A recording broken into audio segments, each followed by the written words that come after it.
Y ahora, un mensaje de bendición con el pastor Víctor Manuel Buitrago. Segunda epístola de Pablo a Timoteo, capítulo 1, versículo 7, porque no nos ha dado Dios espíritu de cobardía, sino de poder, de amor y de dominio propio. Por eso le puse como tema y como título a esta predicación, espíritu de temor o de valor. Porque hay cristianos, desafortunadamente, hay cristianos que no tienen espíritu de valor. Les da miedo todo. ¿Y saben ustedes que el temor no es de Dios? Y que el amor echa fuera el temor. ¿Sabían eso? El amor de Dios echa fuera el temor.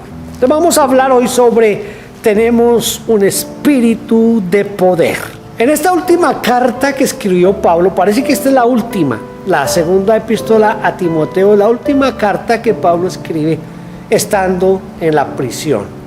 Por eso se llama una de las cartas de la prisión y también ha sido catalogada como una de las epístolas pastorales. Parece, según los que se han dedicado a estudiar esto de fechas y eso, que la carta fue escrita en el año 67 después de Cristo, antes de que fuera sentenciado a muerte el apóstol Pablo.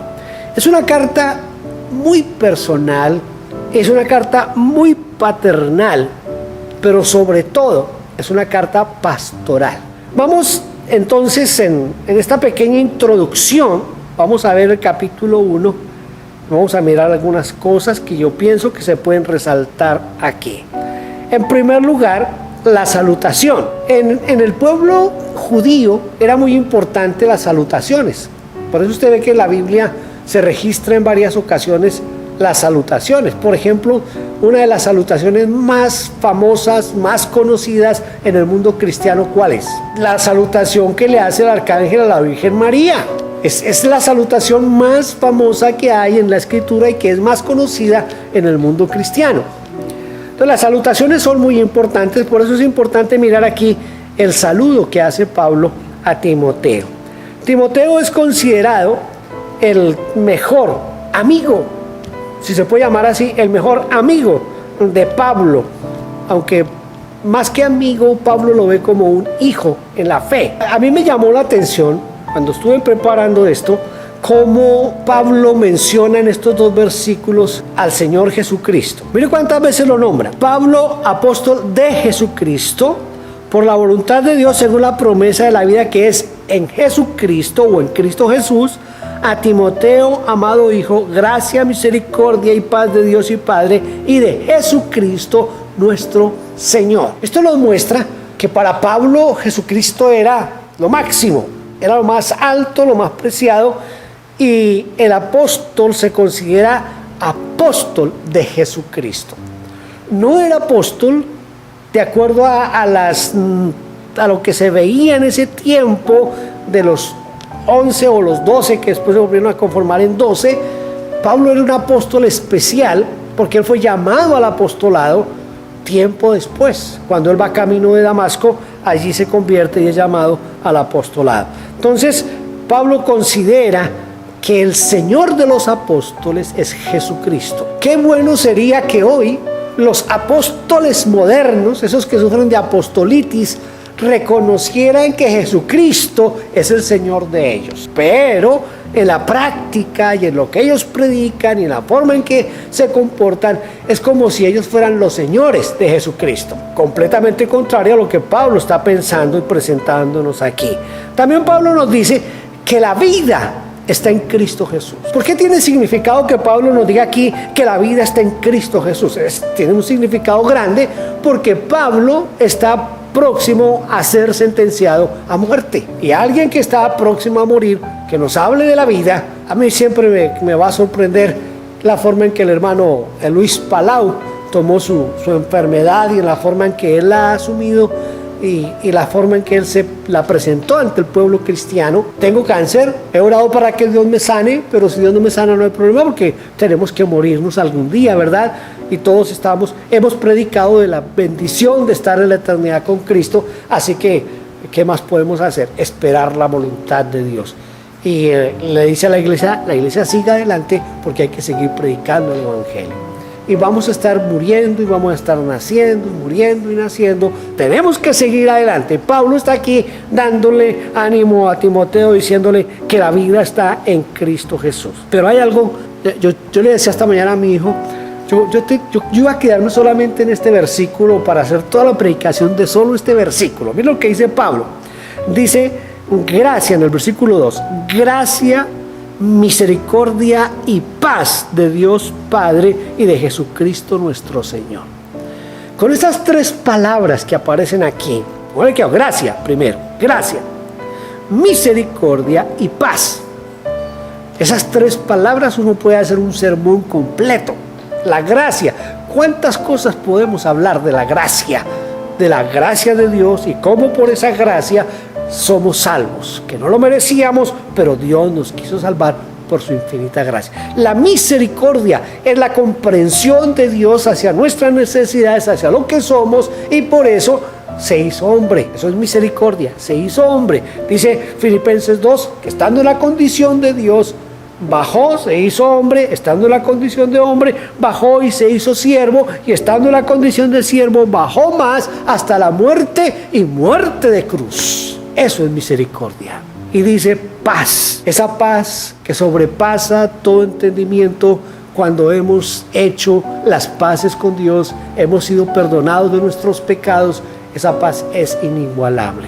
Por eso les digo que en ese solo texto podríamos quedarnos en una sola predicación. Pero viene enseguida una oración de Pablo. Dice Pablo, doy gracias a mi Dios, al cual sirvo desde mis mayores con limpia conciencia, de que sin cesar me acuerdo de ti en mis oraciones noche y día. Pablo ora constantemente por Timoteo. El buen pastor ora todos los días por sus ovejas y las llama por su nombre. Yo no solamente digo, Señor, bendice a los hermanos que asisten a Vida Nueva. No, yo comienzo a veces, porque los tengo anotados en una libreta de oración, los tengo ahí escritos uno por uno. A veces, para asegurarme que no se me quede ninguno por fuera, tomo la libreta y voy orando por cada uno de ustedes. Pero como ya conozco el nombre de casi todos, entonces lo hago de mi memoria.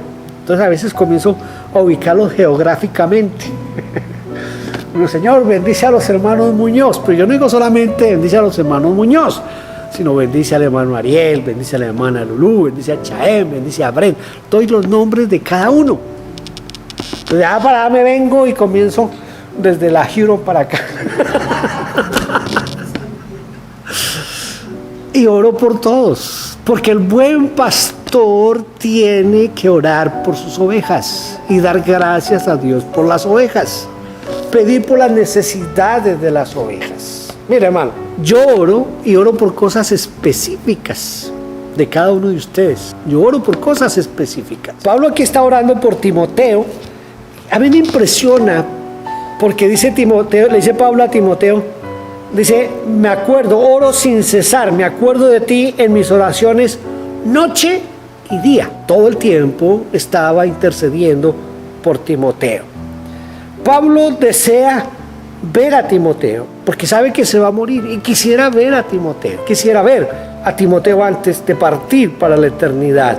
Dice, yo quisiera verte, deseo verte, al acordarme de tus lágrimas para llenarme de gozo. Entonces veo aquí otra cosa, esa amistad tan entrañable entre Pablo y Timoteo, que Pablo conocía las lágrimas de Timoteo. Me conmuevo al saber de tus lágrimas, quiero verte, y yo sé que eres un hombre de oración, y que eres un hombre que ora, que llora con facilidad por las almas, que llora con facilidad por las situaciones, y quiero verte. Pablo estima de una manera muy especial a Timoteo y reconoce en Timoteo algo especial. Dice en el versículo 5, trayendo a la memoria, yo oro por ti y mientras yo oro viene a mi memoria la fe, escuche, la fe no fingida que hay en ti. Voy a completar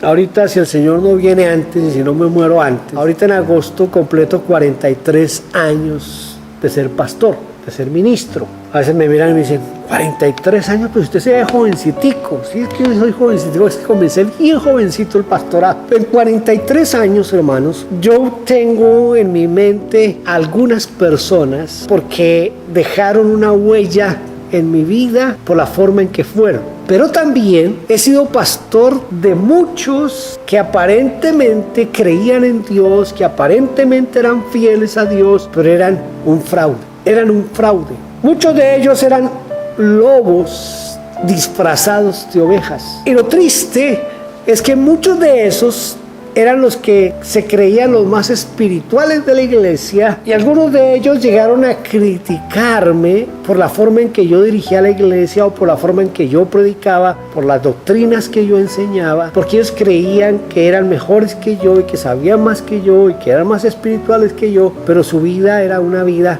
de apariencias. Pablo le dice a Timoteo con seguridad, le dice, yo sé de la fe no fingida que hay en ti, que es una fe heredada. La heredaste de tu abuela y luego tu abuela se la transmitió a tu madre y tu madre te la ha transmitido a ti. Es una fe generacional. Tenemos que procurar que nuestra fe sea una fe generacional, una fe que es transmitida de padres a hijos, a nietos. Le dice Pablo aquí, tu abuela Loida tenía tanta fe que impactó a tu madre Eunice, y estas dos te han impactado a ti. La fe que tú tienes es una fe que has aprendido de tu abuela Loida, de tu madre Eunice, y ahora tú vives una fe sincera, no fingida. En esos 43 años yo he visto familias que han heredado su fe a otros y que hoy todavía están en el Señor. Hay una familia que yo quiero mucho, de apellido Bautista. Esa hermana tenía una fe como ninguna, fiel esa mujer, fiel. No era una mujer de estar predicando en las calles, de estar, no, pero era fiel a la iglesia, fiel al Señor. Y a todos sus hijos les transmitió esa fe. El único varón se llama Liborio, él entonces recibió esa fe de su mamá. Con el tiempo el papá se convirtió y yo los bauticé a los dos, a padre e hijo. Los bauticé un 24 de diciembre, recuerdo mucho, o un 31 de diciembre. Sé que era una fecha de esas especiales cuando los bauticé a ellos. Y en el último viaje que hice a Colombia, siempre que voy a Colombia lo veo a él, a Liborio. Y me impresionó que sus hijos, que ya tienen como 20 y tantos años, son fieles al Señor. Yo pienso en la mamá de Liborio, en los hijos de Liborio, y pienso en que así debiera de ser en todas las familias de la iglesia, que nosotros transmitamos nuestra fe a nuestros hijos, a nuestros nietos, a nuestros bisnietos, a nuestros tataranietos y hasta yo no sé dónde, que pudiéramos transmitirles nuestra fe, esa fe no fingida, la fe que dice Pablo que ve en Timoteo. Pablo le hace una exhortación a Timoteo, versículo 6. Por lo cual te aconsejo que avives el fuego del don de Dios que está en ti por la imposición de mis manos. Pablo oró por Timoteo y Timoteo recibió un don especial, recibió una unción especial del Espíritu Santo por la imposición de las manos de Pablo. Por eso le dice, te aconsejo que avives el fuego del don de Dios que está en ti. ¿Cuál era el don que tenía Timoteo? Parece, por lo que le está diciendo aquí Pablo, parece que era el don de la predicación, ese fuego en la predicación, ese deseo de estar ganando a otros para Cristo. Y Pablo le dice, aviva eso, no te vayas a quedar callado, siempre está predicando, siempre está hablándole a la gente del amor de Dios en Cristo Jesús. ¿Cómo vivir ese don de Dios? En el versículo 7 Pablo le dice, Dios no nos ha dado espíritu de cobardía, sino de poder, de amor, de dominio propio. Por lo tanto, no te avergüences de dar testimonio de nuestro Señor. Cuando tenemos el poder del Espíritu Santo, jamás tendremos temor ni nos avergonzaremos del Señor Jesucristo. Algo que me ha ayudado a mí a conservar mi testimonio es que donde quiera que yo llego, siempre digo, cuando llego por primera vez a un lugar, a un grupo de personas, siempre lo primero que les digo es, yo soy cristiano. Primera cosa, soy cristiano. Segundo, soy pastor, soy ministro del Evangelio. Cuando yo menciono que soy cristiano y que soy pastor, ¿qué estoy haciendo? Yo estoy comprometiendo mi testimonio con esas personas. De ahí en adelante, tengo que cuidar lo que digo, lo que hablo, lo que hago, porque ellos saben que soy cristiano. Entonces, es un lugar de ocultarlo. Yo lo declaro porque eso me obliga a mí a portarme rectamente con la gente y dar un testimonio correcto del Señor Jesucristo. Lo peor que usted puede hacer es quedarse callado. Cuando usted se queda callado y no menciona que usted es cristiano, usted se está avergonzando del Señor Jesucristo. Se está avergonzando. No se avergüence del Señor en ninguna parte, en ninguna parte. Pablo le dice a Timoteo, no sientas vergüenza. Pero la segunda cosa que le dice es, ni de mí, preso suyo, sino participa de las aflicciones por el Evangelio según el poder de Dios. Ser cristiano trae muchas bendiciones, pero ser cristiano también trae dificultades, trae sufrimiento en algunas áreas. Porque a veces no es fácil, hermano, no es fácil llegar a ciertos círculos donde cuando uno dice que es cristiano, no faltan los que quieren hacer burla de lo que uno cree, gente que cree que porque uno es cristiano tiene que aguantar todo, tiene que dejarse todo, y eso no es así. Entonces Pablo le dice que esté listo a sufrir por la causa de Cristo Jesús. Debemos recordar nuestra salvación y que Dios nos llamó a nosotros con un propósito. El versículo 9 dice, quien nos salvó y llamó con llamamiento santo, no conforme a nuestras obras, sino según el propósito suyo. Dios tiene un propósito al salvarlo a usted, hermano. Usted no es salvo por el azar de la vida. Dios tiene un propósito con cada uno de nosotros. Cuando Dios me salvó a mí, Dios tenía propósitos específicos conmigo. Dios me salvó y apenas me salvó comenzó ese fuego, esa cosa por dentro, ese deseo de predicar la palabra, de anunciar la palabra, de comunicarle a otros que Dios tiene amor por nosotros y quiere salvarnos a través de Cristo Jesús. Y yo sin saber Biblia ni nada, comencé a hablarle a la gente de Cristo Jesús. Mire la vida de Pablo. Pablo se convierte camino de Damasco. Está 3 días allí, ciego. Viene Ananías, ora por él, recibe la vista, recibe el don del Espíritu Santo. ¿Y qué hace Pablo? Pablo comienza a predicar. Pero yo no sé cómo sería la predicación de Pablo porque lo quieren matar y tienen que bajarlo en un canasto por la pared. 14 años después, Pablo regresa a predicar. Pero tenía el fuego de la predicación sin conocer de Dios, sin conocer de Cristo Jesús. Quería hablar de Cristo Jesús. Hermano, no nos avergoncemos, prediquemos y recordemos que Dios nos salvó con un propósito. Dios reveló su gracia en la salvación que nos dio a nosotros por medio de Cristo Jesús. Mas Dios muestra su amor para con nosotros en que siendo aún pecadores, Cristo murió por nosotros. La gracia de Dios nos da a nosotros el poder para servir. El poder para servir. No sé si usted puede encontrar rápido porque quiero que leamos un pasaje que vale la pena que leamos, que está en Romanos, capítulo 5, en el versículo 10. Porque si siendo enemigos fuimos reconciliados con Dios por la muerte de su Hijo, mucho más estando reconciliados, seremos salvos por su vida. ¡Qué tremendo versículo este! Mire lo que dice Pablo, dice, porque si siendo enemigos fuimos reconciliados con Dios por la muerte de su Hijo, mucho más, estando reconciliados, seremos salvos por su gracia. La gracia de Dios nos da el poder para servir, para ayudar a otros. No tenemos que tener temor a la muerte, por ninguna razón. El versículo 10 dice, pero que ahora ha sido manifestada por la aparición de nuestro Salvador Jesucristo, el cual quitó la muerte y sacó a luz la vida y la inmortalidad por el Evangelio. Todos nos vamos a morir, todos, un día, pero bienvenida sea la muerte en ese día. Necesitamos la misma seguridad que tenía el apóstol Pablo. Versículo 12 dice, por lo cual asimismo padezco esto, pero no me avergüenzo, porque yo sé a quién he creído y estoy seguro que es poderoso para guardar mi depósito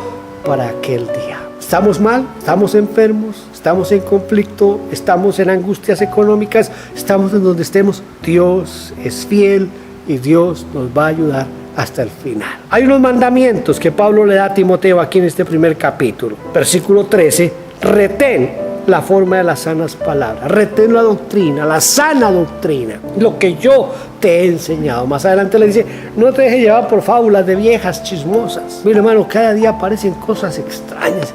Esto de los medios masivos de comunicación ahora por la internet, yo no sé si eso ha bendecido o más bien ha dañado el asunto del testimonio de la iglesia. Hay un video por ahí de una señora que dice que Dios le reveló y Dios le habló que las mujeres que se secan el cabello con secador son del diablo, que las que se ponen el cepillito ese para alisarse el pelo son del diablo, que van para el infierno. Entonces yo me pongo a pensar, entonces más de una está en lo más profundo de los infiernos. Y ella se atreve a decir que Dios se lo dijo, que Dios se lo reveló, Pablo le dice a Timoteo, retén la sana doctrina, no te dejes cuentear de viejas chismosas, no te dejes llevar por eso, retén la palabra que yo te he enseñado. Guardar el evangelio se debe hacer por medio del poder del Espíritu Santo. El versículo 14 dice, guarda el buen depósito por el Espíritu Santo que mora en nosotros. Yo les he estado hablando acerca del poder del Espíritu Santo, de la personalidad del Espíritu Santo en las casas. Hermanos, prestemos más atención a la voz del Espíritu Santo. Ahorita aquí vamos para Miami, entonces yo tenía la necesidad del GPS para llegar al aeropuerto de Detroit. Entonces la voz me dice que tome a la derecha, yo tomé a la izquierda. Entonces el GPS, la señora dice, recalculando. Me dice, ahora apenas pueda gire a la derecha o gire a la izquierda o haga un giro en U. Le hago las indicaciones. Es algo así como si el GPS me dijera a mí, Víctor, cometiste un error, pero tranquilo que para eso estoy yo aquí, para ponerte el camino correcto, así que solamente siga mis indicaciones. El Espíritu Santo es igual. Cuando nosotros pecamos, el Espíritu Santo nos dice, Víctor Manuel, has pecado, has fallado, te saliste del rumbo, pero no te preocupes que para eso estoy yo aquí, para corregirte, para ayudarte a volver al camino, porque necesitas llegar al cielo. No desconozcamos la voz del Espíritu Santo, hermano. El Espíritu Santo está para ayudarnos a nosotros a mantenernos en el camino correcto. Amén. Y termino con algo que poco a veces ponemos atención y que a veces nos ha causado también muchas desilusiones. Versículos 15 al 18. Ya sabes esto, que me abandonaron todos los que están en Asia, de los cuales son Figelo y Hermógenes. Tenga el Señor misericordia a la casa de Onesíforo, porque muchas veces me confortó y no se avergonzó de mis cadenas, sino que cuando estuvo en Roma me buscó solícitamente y me halló. Concédale el Señor que haya misericordia acerca del Señor en aquel día, y cuanto nos ayudó en Éfeso, tú lo sabes mejor. Escuche, hermano, en la vida todos nosotros tenemos buenos y malos amigos. Buenos y malos amigos. Hay algunos que uno cree que son buenos amigos y cuando menos se da cuenta, le dan, como dice la canción mexicana, la puñalada trapera, la puñalada por la espalda. Y a veces son los que uno menos espera. Judas, por ejemplo. Judas maquinó todo de ir a vender al Señor y cuando viene a entregarlo, ¿cómo lo entrega?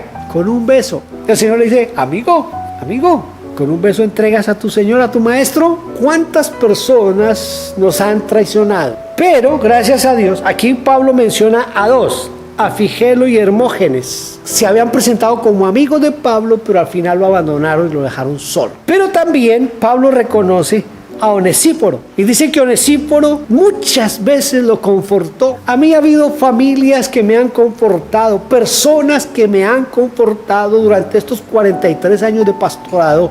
He encontrado personas que me han ayudado. Hay personas que yo recuerdo con mucho cariño desde el año 1975 que comencé a pastorear hasta hoy.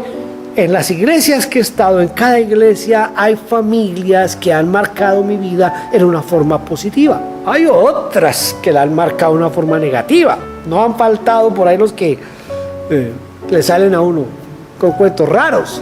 Pero hay familias que han marcado mi vida para bien, que me han comportado en momentos de dificultad.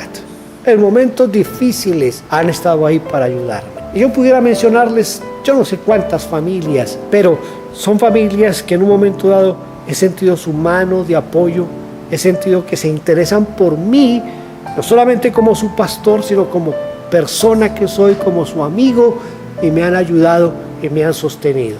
Pablo está diciendo aquí, Onesíforo es alguien que me ayudó, me confortó, me extendió la mano, estuvo solícito a ayudarme, me buscó, no se avergonzó de ir a visitar a un preso como yo, sino que fue y me encontró y me visitó en la cárcel. La vida cristiana está llena de retos, de dificultades, de vicisitudes, pero Dios nos ha dado al Espíritu Santo, que es espíritu de fortaleza, espíritu de poder, para que podamos ser más que vencedores.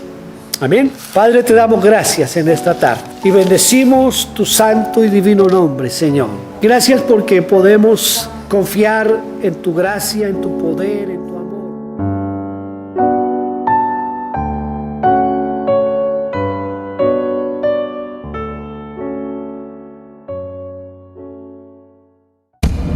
Yeah, this is my Mixcraft.